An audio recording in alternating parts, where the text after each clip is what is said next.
Brittany here, and please try to ignore this. I don't know what's going on with my bangs today.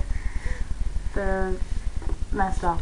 Alright, today is the first, I'm going to give you the first of our Brashology videos. Now, what is Brashology, do you ask? Brashology is us doing videos like describing and breaking down myths, mythology, and adding our own Brashly spin to it by simplifying it and making it easier for you to understand. Myths have a lot of good lessons in them, and the storyline is pretty good. It keeps you entertained to learn the lesson and everything, and sadly too many people these days, well, people mine and Ashley's age, don't want to read them. Like, they'd be like, oh, that sounds cool when you describe it to them, and then they don't want to read it, and for whatever reason, mainly because people who write the books or post on the websites or whatever that retell the myths, they still use some of the bigger words that were in the original myth, and then kids our age go, what? Like, they don't understand. So one of the things we will do is put it in a simpler language for you to understand, and hopefully it will be more enjoyable for you, and you will want to try your hand at reading the original myth or something. Now that you know the broken down version of it, it would help you understand it more when you go to actually read the real written down thing. Now, some of these Brashology videos are going to be like this one where I'm just sitting in front of you and describing it to you, and others, the easier ones to act out, are going to be made into a little mini movie thing. So that'll be fun and even more entertaining for you. But today, I'm just describing stuff. What I'm going to do for you is Norse myths. Those will probably be the ones I'll do first, because that's what I'm concentrating on right now. And in this video, I'm going to give you a little bit of a layout about where these myths were supposedly, taking place, and a little bit about Norseman, Viking, culture. And as I explain these myths and things, I'm going to debug some of the things that people think is actually how things went or whatever, and it's not. Oh, here, and so, Norseman land, as far as my knowledge, I probably should have looked this up to make sure, but hey. They pretty much occupied Norway, Sweden. I don't know if you can see this. Get a fucking map. Look yourself. I'm listing off the places and pointing at them. If you can't see them, look them up. It's called Bing. Alright. Norway, Sweden, Finland. I'm pretty sure, this little bit of Russia right here, at the least. Up here in Svalbard. I don't know if that's part of Norway, or if that's its own little country, but I've never heard of it, and I kind of want to visit there now. They had Denmark, a little bit into Germany, and probably Poland, I believe. At one point, they had gotten into Ireland and Britain,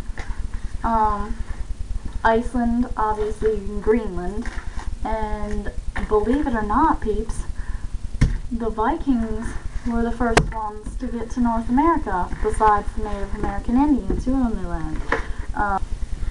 So that's like a little brief of where they were.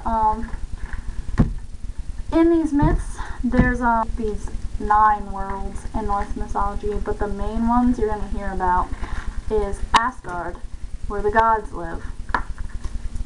And you can get there from a rainbow bridge, a flaming rainbow bridge called Bifrost. Okay.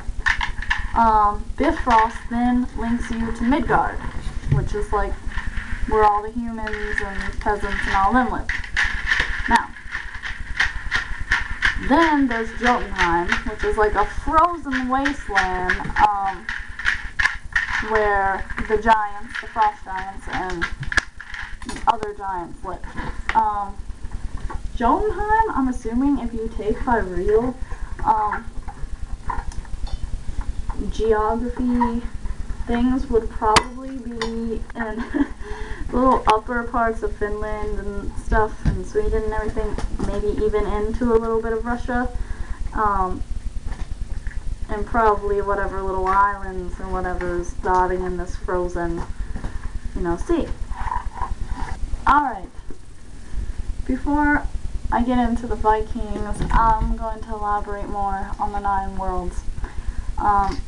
Like I said, the 3 main ones that you see in these myths are Asgard, Midgard, and Jotunheim. Well, all of the 9 worlds are Asgard, Vanaheim, and Niflheim. Midgard, Jotunheim, Niflheim.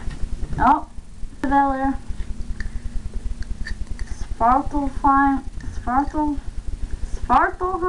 I don't know if that F is silent or not. And Hell. I had to look to make sure I was pronouncing them right. I don't want to butcher everything that I say. The 9th world may have been Muspelheim, and it's a land of fire. Niflheim is the land of the light elves. Vanaheim is the land of the Vanir, which is another race of gods, because there's the Aesir, which are all under Odin's,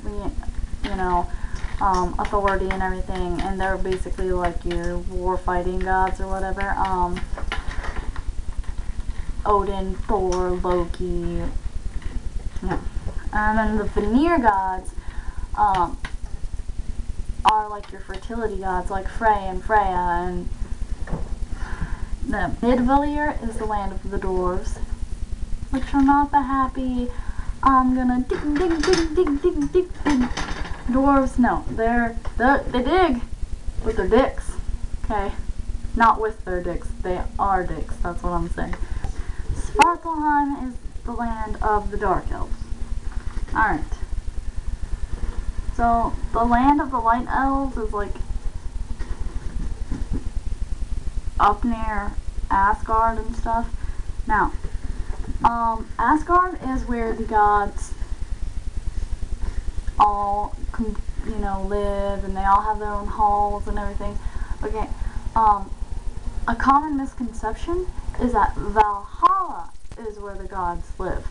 And no.